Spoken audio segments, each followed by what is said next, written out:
मम्मा,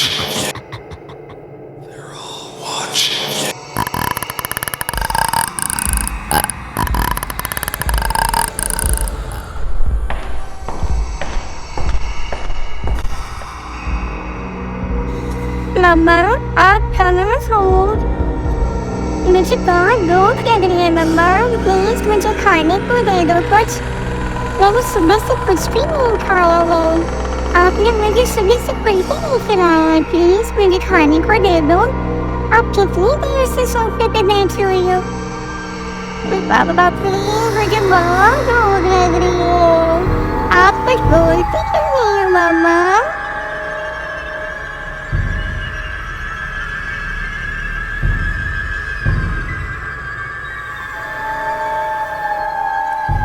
राहुल, अपने कमरे में जाइए। मैं तुम्हारे पापा का वेट कर रही हूँ। मुझे उनसे कुछ जरूरी काम है। आप अभी अपने कमरे में जाइए राहुल।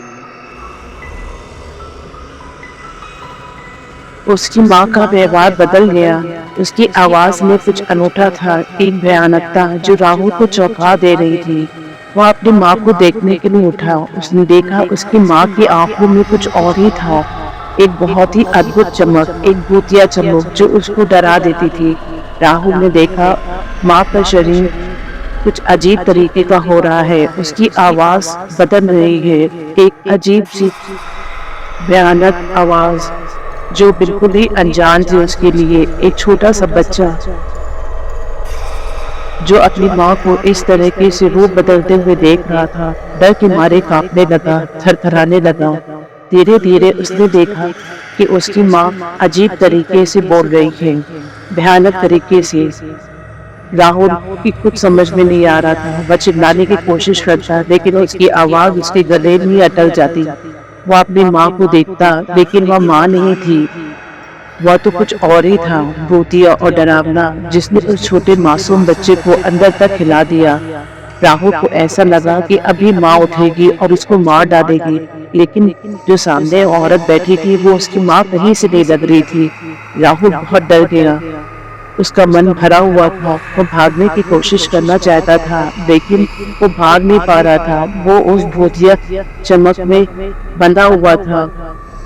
अपनी माँ को इस तरह देख करके राहुल बहुत डर गया था और वो रोने लगा और वो डर के मारे अपने कमरे में चला गया।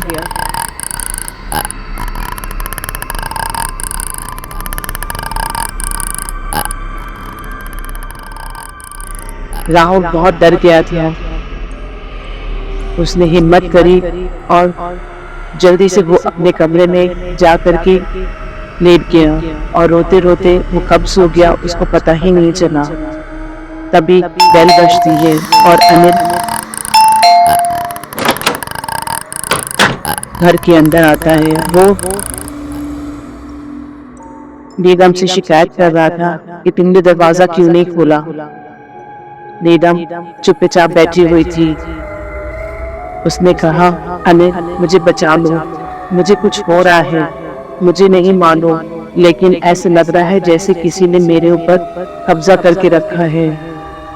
मुझे बहुत डर लग रहा है, मुझे अजीब अजीब सी आवाजें आ रही हैं, मुझे अजीब अजीब तरीके के लोग दिख रहे हैं, डरावने चेहरे वाले लोग। मुझे बचा लो अनिल, किसी तरीके से भी मुझे बचा लो। मुझे लगता है कि ये लोग मुझसे कुछ भी करवा सकते हैं। मुझे डर लग रहा है कहीं मैं राहुल को कुछ कर न दूं। अनिल चुपचाप बैठा सुन रहा था। उसके चेहरे पे भाव बदल रहे थे। तभी नीलम ने अनिल की तरफ देखा। नीलम का चेहरा बदलने लगा।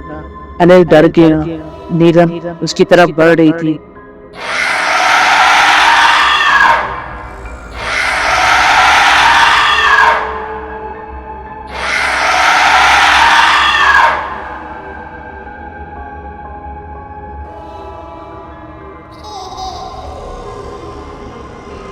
तभी अनिल जोर से चिल्लाता है।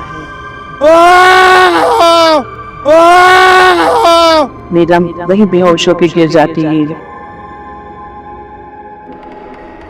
अनिल उसको उठा करके सोफे में लेटाता है। और दूसरे रूम में जाने लगता है। दूसरे रूम में अनिल ने कुछ अजीब और डरावनी आवाजें सुनी। वो उन्हें नजरअंदाज करता हुआ आगे बढ़ने लगता है। अचानक एक भूतिया रूप से एक औरत उसके सामने आ जाती है और बहुत डरावने अंदाज से बोलती है, तुम लोग यहाँ से चले जाओ, नहीं तो सब मारे जाओगे। अनिल इधर उधर देखने लगता है लेकिन उसको कुछ भी दिखाई नहीं देता है। तब अनिल राहुल को चेक करने जाता है कि राहुल ठीक है कि नहीं। राहुल को देख करके उससे तसल्ली होती है। अनिल अपने कमरे में आ जाता है। उसको ऐसे लगता है जैसे कोई उसका पीछा कर रहा है। वो धीरे धीरे उसके पास आ रहा है। आसपास की रोशनी कम होने लगती है और अनिल को महसूस होने लगता है कि कोई उसके पीछे खड़ा हुआ है। तभी आईने में अनिल अपना चेहरा देखता है तो वहाँ उसका चेहरा ना देख कर के किसी भयानक आत्मा का चेहरा दिखाई देता है। अनिल बहुत डर जाता है और वो वहीं चुपचाप बैठ जाता है। उसको समझ में नहीं आ रहा था कि वो क्या करे। अभी इन लोग को इस घर में आए हुए हफ्ते भर भी नहीं हुए हैं कि ये सब होने लगा है। अनिल ने तभी घर के वॉचमैन को बुलाया और उसको सब बातें बताई। वॉचमैन बहुत सोचने में पड़ गया और उसने कहा कि साहब ये जो हवेली है ये शापित हवेली है।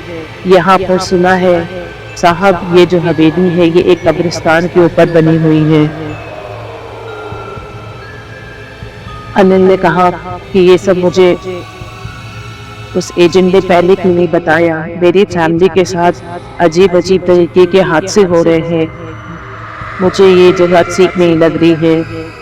अनिल बहुत सोच में पड़ जाता है क्योंकि उसने अपनी सारी कमाई सारी जगह पूंजी इस हवेली को खरीदने में लगा दी थी और अब ये हवेली तो अलग ही रूप उसके सामने आया था। अनिल बहुत घबरा जाता है कि अगर ये हवेली छोड़ देंगे तो हम लोग कहाँ जाएंगे। तभी वॉचमैन कहता है कि साहब यहाँ पर दो ही एक चर्च है, चर्च के जो फादर है आप अगर उनसे बात करें तो शायद कुछ बात बन जाए। अनिल ने कहा ठीक है सवेरे तुम मेरे साथ चलना।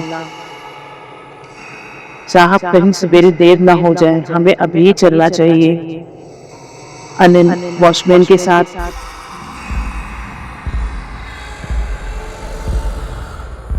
चर्च की ओर चल पड़ता है।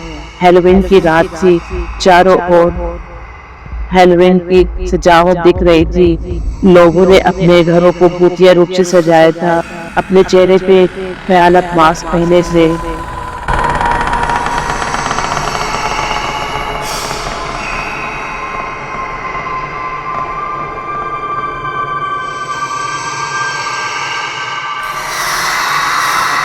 अनिल चर्च पहुंचता है। चर्च में जाकर के फादर एंटोनी से अनिल सारी बात बताता है। तब फादर एंटोनी कहते हैं कि ये हवेली एक कब्रिस्तान के ऊपर बनी हुई है। यही वजह हो सकती है कि जब तुम लोग इस हवेली में आए हो तो तुम्हें ये सब चीजें देखने को मिल रही है। इससे पहले जो लोग आए थे वो सब हवेली छोड़ के चले गए थे। फादर ने कहा है कि सिर्फ एक ही रास्ता है और वो भी पता नहीं काम आएगा कि नहीं आएगा। तुम्हारे घर को शुद्ध करना पड़ेगा ताकि ये बुरी आत्माएं तुम्हारे घर को छोड़ के चली जाएं। अनिल ने कहा फादर कुछ भी करिए, जल्दी चलिए, नहीं तो मेरा घर बर्बाद हो जाएगा। मेरी बेटी के ऊपर किसी भयानक आत्मा का साया है। मेरा बच्चा घर में अकेला है। घर में अजीब अजीब तरीके की आवाजें आ रही हैं। फादर एंटोनी ने कहा तुम घबराओ नहीं, मैं चलता हूँ। फादर एंटोनी ने होली वाटर दिया और वो चल पड़े। उधर हवेली में तूफान आया हुआ था। ऐसे लग रहा था कि कब्रों की सारी आत्माएं बाहर निकल आई हो।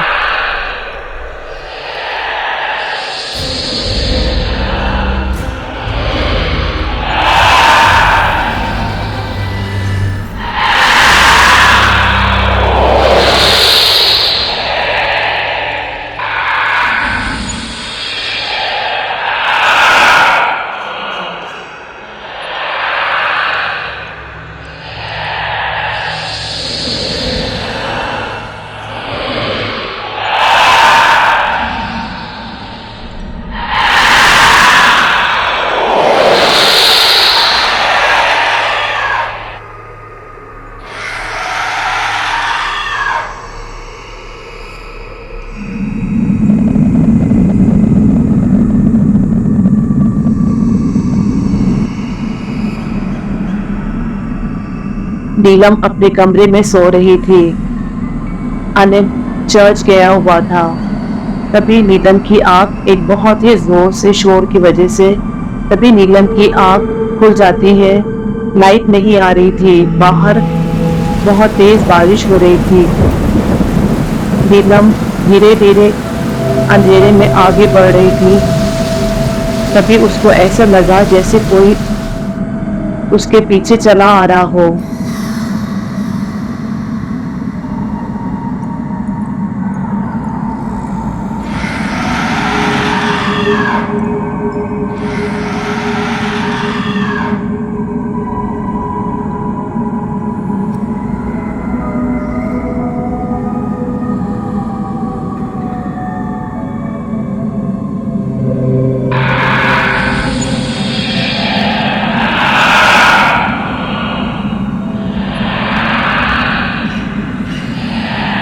एक साया सा नीलम को छू करके गुजरा। नीलम बहुत डर जाती है, वो दौड़ने लगती है। वो साया नीलम के पीछे पीछे आने लगता है। नीलम नीलम भागने की तरह भाग रही थी। उसको समझ भी नहीं आ रहा था वो कहाँ जा रही है, बस वो भाग रही थी। पूरे हवेली में इतना शोर शराबा था, ऐसे लग रहा था कि एक भूचाल सा आया हुआ है। नीलम बहुत ज्यादा डर गई थी। उसको राहुल के कमरे का रास्ता नहीं दिख रहा था।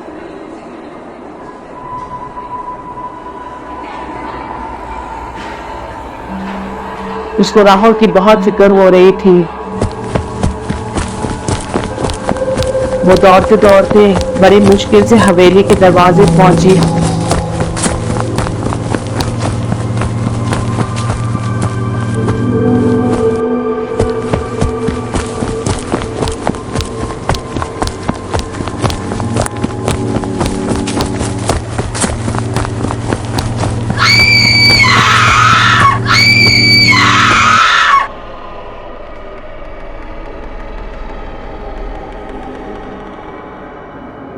जब वो अनिल की हवेली पहुंचते, घर से बहुत ही अजीब तरीके की भयानक आवाजें आ रही थी।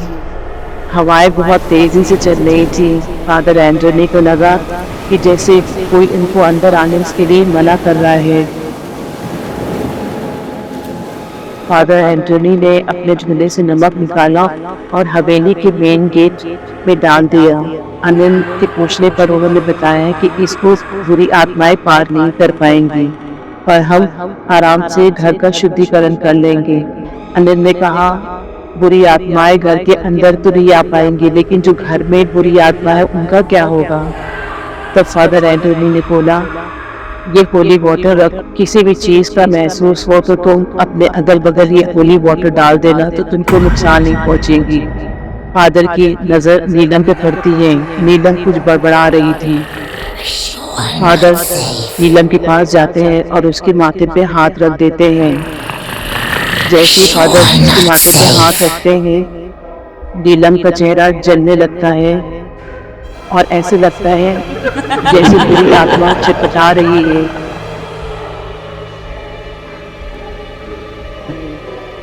फादर जल्दी से उसके गले में क्रॉस डाल देते हैं। क्रॉस डालते ही नीलम बहुत जोर से चिल्लाती है, लेकिन फादर एंटोनी उसका माथा नहीं छोड़ते हैं। और देखते ही देखते नीलम के अंदर से वो बुरी आत्मा निकल जाती है।